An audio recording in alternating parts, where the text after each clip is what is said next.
મલ્લીનાથ ભગવાન આપણે શા માટે યાદ કરીએ? માયા માટે યાદ. એક પ્રહરમાં કેવલ જ્ઞાન. તમે વિચારો, એક પ્રહરમાં કેવલ જ્ઞાન એટલે દીક્ષા જન્મના 100 વર્ષ. જન્મ થયો પછી 100મું વર્ષ ચાલી રહ્યું છે. જન્મ મૌન 11 થયો, માગસર સુદ 11 100 વર્ષ બરાબર આજે જ પૂરા થયા છે.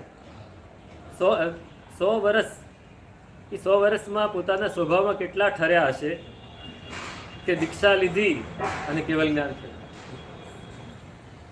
દીક્ષા લીધી ને રાગ દ્વેષ તરત જ કપાઈ ગયા. 4 ઘાતી કર્મનો નાશ થઈ ગયો. એમને નથી થતું. 100 વર્ષ સંસારમાં રહીને ભલે સ્ત્રી થયા, શું કર્યું? કેટલું કર્યું હશે? 100 વર્ષમાં શું કર્યું હશે? સ્વભાવમાં કેવા ઠર્યા હશે? અને પેલા 6 રાજાઓની રાહ જોતા હતા. ખાલી પોતાના 6 મિત્રો હતા, એમની રાહ જોવા માટે એમને સંસારમાં રહ્યા. એ તો એમને તો ક્યારનું કેવલ જ્ઞાન થઈ ગયું જો એમને ધાર્યું હતું. એ 6 આવશે. 6 ને બોલાવા નથી જતા. એનો સમય આવશે, એ પાકશે, એ આવશે અને એ રાગથી આવશે. એનો રાગ દૂર કરવો છે. આ બધી વાત આપણે વિચારી જ નથી.